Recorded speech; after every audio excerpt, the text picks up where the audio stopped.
Oni co říkali, to nějak nemáme kombinovat to svezení, že to by si zase musel kolo dokoupit, kdybys pak chtěl svést, no, takže asi spíš odjedeme ty 2 kola normálně na to. A nebo pak uvidíš, no.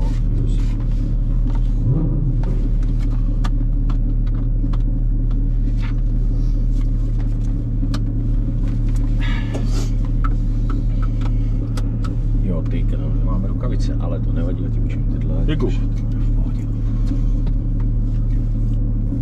Tak jo, ale nebát se zabrzdit, jo, ono to má takovou trošku tvrdší brzdu, že by mohl mít člověk pocit, že to za začátku moc nebrzdí, prostě na to jenom víc šlápnout, jo, kdybych já tady prostě brzda. V zatáčkách si řekneme, kdybychom někdy jeli moc rychle, jo, nebo třeba i moc pomalu, řeknu ti zhruba, kdy se držet, jo, že si trošku mrknout ty zrcátka a klidně můžeme asi vyrážet.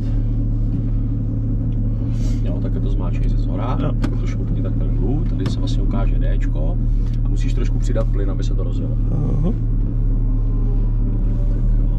Že ideálně pak obě ruce na tom, na volantu, až pojedeme, jo, takže tady to vezmeme takhle rovnou do toho levýho.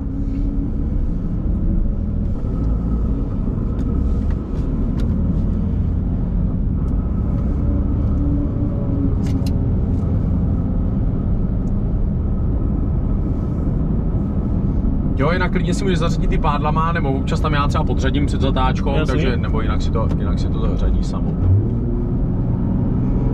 Blinker? Jo, je to lepší.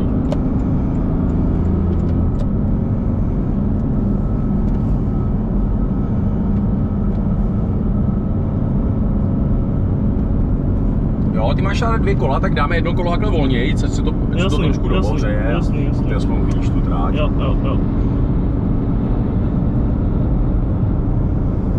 Jsi tady byl někdy v Brně třeba na závodech, nebo? Byl jsem. Minulý týden, jak tady byly ty Ferrari. Jo, to byla pěkná podívaná, ne? Asi docela, že? To bylo to moc hezký, no. Oni ty boxy, že jo, tam ty kamiony, ty to už jako... To už je jiná hra asi, no. Velký svět.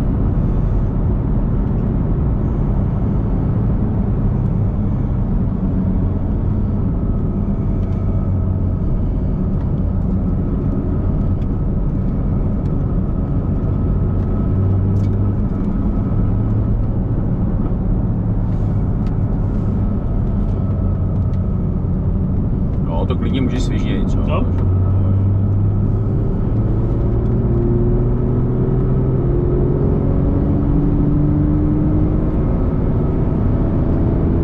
No jinak by bylo lepší se držet vlevo, jo, protože vždycky jak když máš zatáčku doprava, ty si to chceš vždycky co nejvíc najet. Jo, na tuhle zatáčku trochu bacha, ona vypadá, že ona v první moment nevypadá, že je takhle ostrá.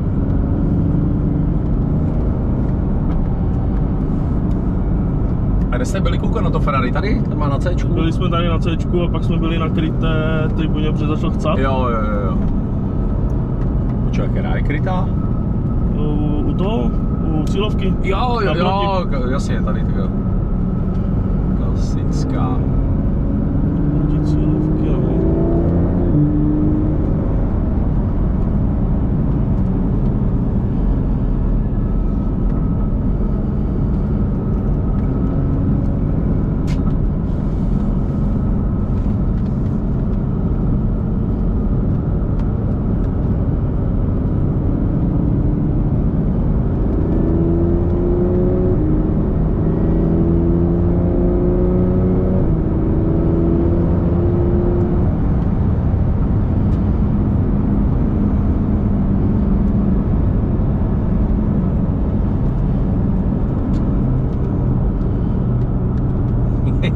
Asfalt a už tady vidím ty čáry, tady.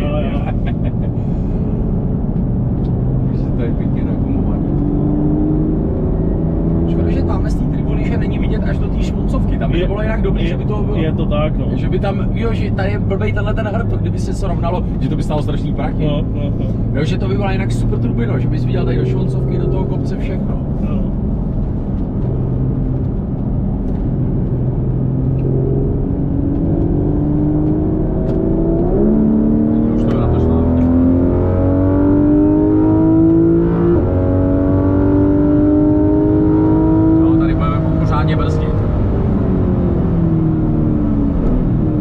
Vidíš, že když na to šlápneš, tak to v pohodě. No, že tady jsme se mohli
kratší dobu.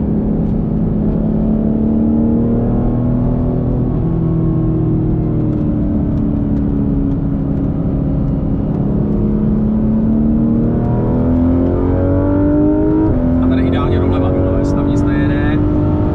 Jak bude začínat obrubník, tak zase brzda. Tak brzda. Dobrý, povol brzdu už. Trošku lízní ten obrubník a teď se nech vynést, jo? Že ono tu zatáčku můžeš jakoby narovnat, jo? Že využít celou šířku.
Chce ten obrubník a teď už skoro volat rovně, jo? Nech se, jo, vidíš, takhle se nechat pěkně vynést.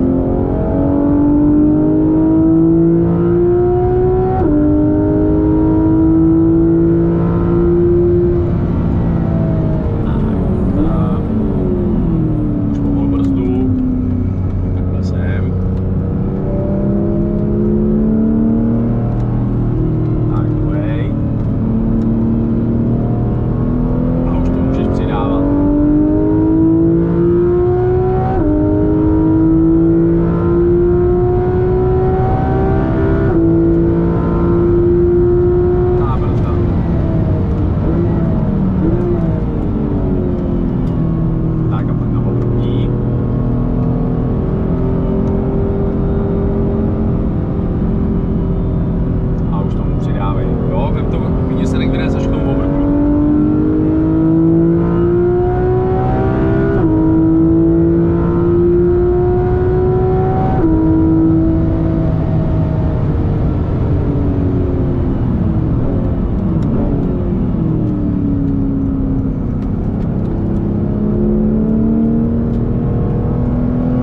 Hezky opřed do těch gum, co?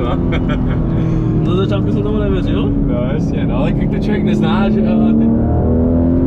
To je jako nepřirozený, že to má takový grip, tak spíš doleva. Jo, tady zase pořádně si zabrzdit. Super. Tak ještě trošku. Tak, dobrý, už můžeš povolit. A jo, a nech se takhle vynést, takhle. Jo, tohle je skoro jedna velká zatáčka, jo? Víš, jak je to i nagumovaný, že vlastně se jede takhle a teď se necháš vynést zase až na ten druhý obrubník. Jo, víš, takhle jak vedou tady ty čáry, tady si přibrzdíš, tady se držíš u toho obrubníku. Ono, i když tu trať člověk nezná, tak je dobrý se dívat, jako, kde to je jako nagumovaný, jo? Že vidíme, ale tady jsou dost černý ty obrubníky, tam se asi potom bude hodně jezdit. No, on bude mít někde za náma nějaký auto, takže jenom abys o něm věděl, když...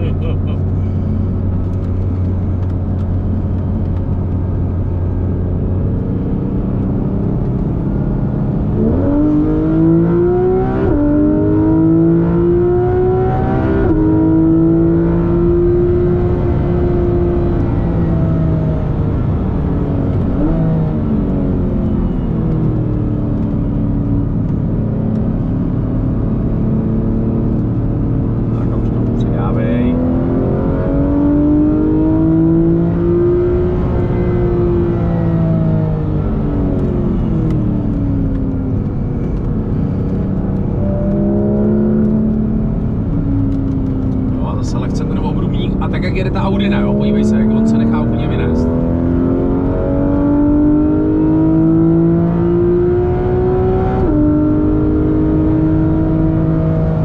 Jo, a tady pak za něj a trošičku pomalejc, protože pojedeme do boxu.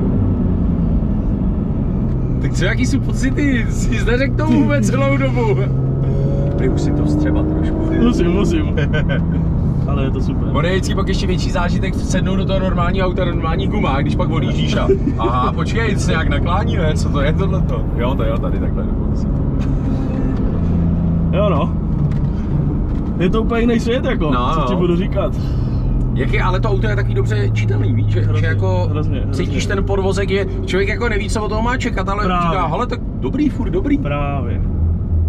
A já hrozně miluju Porsche GT3 RS, takže to byl můj dětský sen. Hele, zajedeme takhle blinker doprava a postavíme se před tyhle ty dvě a že budeme stát normálně jako před nima, že tam nebudeme couvat, jo, necháme to takhle normálně rovně. Takhle to můžeme nechat, takhle tam šoupni péčko, nech to běžet. Já jenom zjistím, koho tady máme dalšího a oni holky nebo nevím, nebo jestli kdo dělá GoPro, tak ti dají do GoPro, ten záznam. Tak jo, děkuji za spolupráci. Já taky. Fotky si ještě udělej. Jo. Já jdu jenom zjistit, koho máme.